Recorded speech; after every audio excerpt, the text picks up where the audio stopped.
संत के पास 30 सेवक रहते थे। एक दिन एक सेवक संत के पास आया और उनसे कहा कि गुरुजी, मेरी बहन की शादी है, तो आज 1 महीना रह गया है और मैं 10 दिन के लिए वहाँ जाऊंगा। कृपा करें आप भी साथ चलें तो बहुत अच्छा होगा। गुरुजी ने कहा कि देखो बेटा, टाइम बताएगा, लेकिन हाँ, तुझे तो हम जाने ही देंगे, मगर हमारे जाने का हम कुछ कह नहीं सकते और इतना जल्दी तो हम बिल्कुल नहीं बता सकते। उस सेवक ने बीच बीच में इशारा गुरुजी की तरफ किया कि गुरुजी कुछ न कुछ मेरी मदद कर दे। आखिर अब वो दिन भी नजदीक आ गया। तब सेवक ने गुरुजी से कहा कि गुरुजी, मैं कल सुबह जाऊंगा। गुरुजी ने कहा कि ठीक है बेटा। उसने फिर से पूछा कि गुरुजी, क्या आप साथ चलेंगे? पर गुरुजी ने कहा कि नहीं, हमारा आना तो नहीं हो पाएगा। अब शिष्य को पूरी पूरी उम्मीद थी कि गुरुजी कुछ तो मदद जरूर करेंगे। लेकिन सुबह हो गई। जब सेवक जाने लगा तो गुरुजी ने उसे 5 किलो अनार दिए और कहा कि ले जा बेटा, भगवान तेरी बहन की शादी खूब धूमधाम से करे। दुनिया याद रखे कि ऐसी शादी तो हमने कभी देखी ही नहीं। और साथ में 2 सेवक भेज दिए कि जाओ तुम शादी को पूरा करके ही आना। जब सेवक घर से निकले 100 किलोमीटर गए तो जिसकी बहन की शादी थी वो सेवक दूसरों से बोला कि गुरुजी को तो पता ही था कि मेरी बहन की शादी है और हमारे पास तो कुछ भी नहीं है, लेकिन फिर भी गुरुजी ने मेरी मदद नहीं की। और उसकी इस बात पर बाकी शिष्यों ने भी कुछ भी नहीं कहा। अब 2-3 दिन के बाद में वो अपने घर पहुंच गया। उस सेवक का घर राजस्थान के एकदम रेतीले इलाके में था, जहाँ कोई भी फसल नहीं होती। वहाँ के राजा की लड़की ना बीमार हो गई,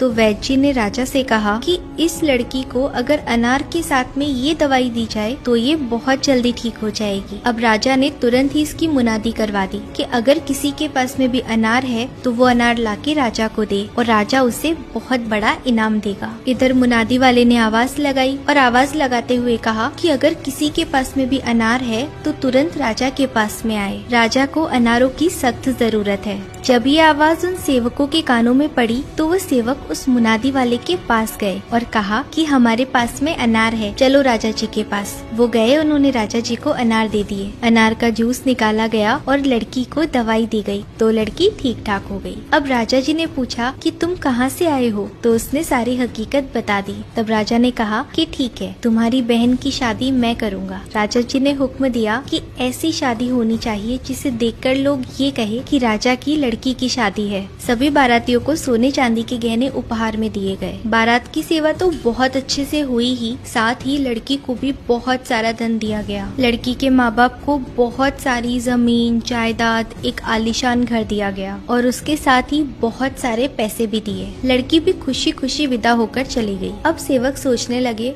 कि गुरु की महिमा तो गुरु ही जाने, और हम जाने क्या क्या सोच रहे थे गुरुजी के बारे में। और वहीं गुरुजी के वचन थे कि जा बेटा, तेरी बहन की शादी ऐसी होगी कि दुनिया देखेगी। संत वचन तो हमेशा सच ही होते हैं। संतों के वचन के अंदर ताकत होती है, लेकिन हम नहीं समझते। जो भी वो वचन निकालते हैं वो सिद्ध हो जाते हैं। हमें संतों के वचनों के ऊपर अमल करना चाहिए और विश्वास करना चाहिए। न जाने संत मौज में आकर क्या क्या दे दे और रंग से राजा बना दे। तो दोस्तों, ये थी आज की कहानी। आपको वीडियो कैसी लगी कमेंट करके जरूर बताना। वीडियो को लाइक करना और अपने दोस्तों के साथ में शेयर करना। ऐसी ही और कहानियों के लिए हमें फॉलो करें। Thank you for watching.